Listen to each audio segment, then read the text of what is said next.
इतना बड़ा गैप लेने के बाद में शायद इसी साल में शाहरुख की पठान और जवान ये दो फिल्में रिलीज हो चुकी है। इसमें से पठान के लिए बॉलीवुड के डायरेक्टर थे और इसकी बॉलीवुड स्टार खराब हैंडलिंग के कारण और साथ ही में बॉयकॉट बॉलीवुड जैसी ट्रेंड के कारण इस फिल्म को थोड़ा बहुत तो नुकसान उठाना ही पड़ा था। इसके मेकर्स कितना भी चिल्लाए लेकिन इंडस्ट्री में जो बातें फैल गई थी उसे कोई झुठला नहीं सकता है। ऐसी गलती शाहरुख जवान के साथ में करेगा इसके थोड़े बहुत ही असर थे। क्या है ना, गर्म दूध को पीते हुए आदमी का अगर मुंह जल जाए तो आदमी छाछ को भी फूक फूक के पीता है। शायद शाहरुख के अभी के हालात पूरे के पूरे वैसे ही है। स्टारडम का नशा उसके दिमाग में इस तरह से घुस गया था कि उसने पठान की मार्केटिंग बहुत ही एग्रेसिव और सबको डोमिनेट करते हुए की और इस बात का नुकसान उसे 100% झेलना पड़ा। पठान को साइड में रखते हुए आइए बात करते हैं जवान इस फिल्म की। जवान में कई सारे जॉनर का मिश्रण देखने को मिलता है, या यूँ कहे तो इसे एक मास मसाला एंटरटेनर मूवी कह सकते हैं जिसे पूरी तरह से साउथ स्टाइल में बनाया गया है। ऐसी south style film making Bollywood कतई ही हजम नहीं कर सकता है। ये तो शाहरुख की स्टारडम का पावर है, नहीं तो सलमान की किसी की भाई किसी की जान इस फिल्म जैसा ही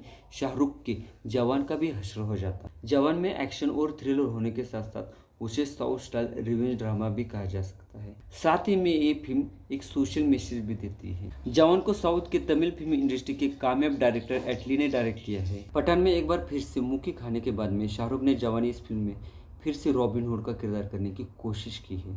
साउथ के तमिल फिल्म इंडस्ट्री के कामयाब डायरेक्टर एटली ने शाहरुख के साथ में बॉलीवुड के लिए एक नई और ताज़ा तरीन फिल्म देने की कोशिश की है। लेकिन पठान के औसत से इसे देखा जाए तो जवान सबसे ऊपर आती है और साथ ही में शाहरुख का स्टारडम भी सातवें आसमान पे देखने को मिल रहा है। और स्टारडम टिकाए रखने की बेबसी के कारण शाहरुख को जवान इस फिल्म में उसके नायक के साथ साथ उसके पिताजी का किरदार करने की भी गनीमत आ पड़ी है। शाहरुख ने इन दोनों किरदारों को बहुत ही रोचक और रोमांचक अंदाज में प्रेक्षकों के आगे पेश किया है। वो इन दो किरदारों में अभिनय के स्तर पे फर्क करने में कहीं पे भी कम पड़े ऐसा कहीं पे भी नहीं लगता है। फिल्म की कहानी की शुरुआत ही देश के बॉर्डर से होती है। वहाँ की एक बहती नदी में आदिवासी समाज के लोगों को एक जख्मी आदमी मिलता है। वो उसका इंसानियत के तौर पे बहुत अच्छा इलाज करते हैं, लेकिन तभी उसी आदिवासी समुदाय के ऊपर एक जानलेवा हमला होता है। उस हमले से ये शख्स उनको सही सलामत बाहर निकालता है। वो उसे भगवान के रूप में पूजना चालू कर देते हैं। लेकिन यहाँ पे कहानी में एक 30 साल का गैप आता है। कहानी आ जाती है हाल ही के समय में, जहाँ पे मुंबई मेट्रो ट्रेन को 6 लड़कियों ने किडनैप कर लिया है और इसी मेट्रो ट्रेन में भारत के अरबपति काली की बेटी भी ट्रेवल कर रही होती है। मुंबई मेट्रो को अपहरण करने की इस कोशिश में उन 6 लड़कियों के साथ साथ एक शकल जैसा दिखने वाला भी आदमी होता है, या यूँ कहे तो उस किडनैपिंग का वो इकलौता मेंटर होता है।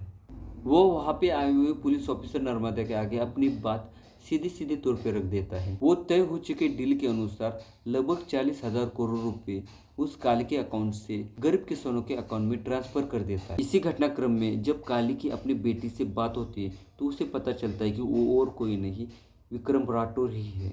वहाँ से इस कहानी की अंदरूनी परतें खुलना चालू हो जाती है। जिसे वो विक्रम राठौर कह रही है वो एक ज़माने में महिलाओं की जेल का जेलर था, उसका नाम आज़ाद था और ये लड़कियां भी उसी जेल में अपनी सज़ा काटने के लिए आई थी। इसके आगे की एक अपहरण में और एक मंत्री को वो एक अच्छा खासा सामाजिक काम करने का मौका देते थे। पुलिस की गिरफ्त में आने से पहले ही उनकी टीम वहाँ से भागने में कामयाब भी हो जाती है। इसी भागादौड़ी में बहुत ही नाटकीय अंदाज में नर्मदा से आज़ाद की शादी हो जाती है। आज़ाद नर्मदा को अपने जीवन का वो अनकहा सच बताने वाला, इन दोनों को बचाने में असली वाला विक्रम राठौर यानी कि आज़ाद का पिताजी आ जाता है। वो अपनी याददाश्त तो खो चुका है लेकिन इंसानियत के तौर पे सबको बचाने में वो आगे ही रहता है और यहाँ पे काली के भाई की जान बेवजह से जाती है। इंटरवल के बाद में फिल्म की कहानी बस नायक और खलनायक के बीच की लड़ाई की रह जाती है। ऐसे में अगर आप शाहरुख के डाई हार्ड फैन हैं तो इसको आखिर तक झेल सकते हो।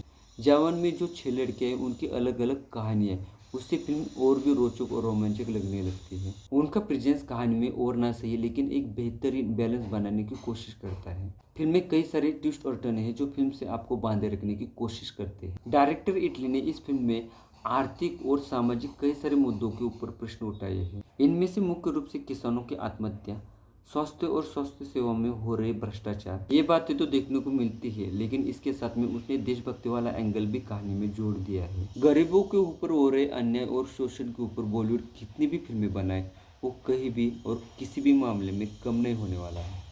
कर्जा न चुकाने के कारण किसानों से हो रहे दुर्व्यवहार, उनके परिवार के बार बार हो रहे अपमान या बेबसी के सीन आपको सच में परेशान कर सकते हैं। फिल्म में इन जैसे दृश्यों के बीच में एक मैसेज भी देखने को मिलता है, जिसमें साफ साफ लिखा होता है कि परेशानी कितनी भी बड़ी हो, लेकिन हल आत्महत्या नहीं होता है। डायरेक्टर एटली ने तो 6 लड़कियों की टीम बनाई थी, लेकिन यहाँ पे तो 3 ही लड़कियों के अतीत की कहानी देखने को मिलती है। शायद डायरेक्टर ने इस समस्या का यही हल निकाला होगा।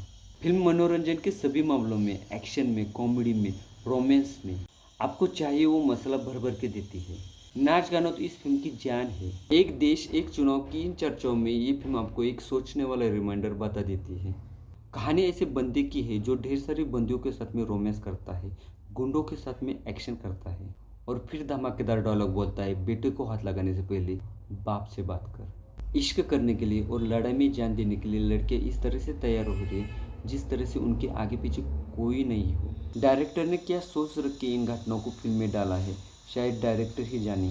फिल्म की एडिटिंग और सिनेमेटोग्राफी बहुत ही कमाल की है। संगीतकार अनिरुद्ध का संगीत भी बहुत ही बढ़िया निकल कर आया है। शाहरुख की जवानी फिल्म आपने अगर देखी है तो प्लीज़ कमेंट करके बताना। मेरा ये रिव्यू अच्छा लगे तो लाइक और मेरे चैनल को सब्सक्राइब जरूर कर देना। मिलते हैं अगली वीडियो में और एक नई रिव्यू के साथ में और एक नई फिल्म के साथ में। तब तक के लिए नमस्कार।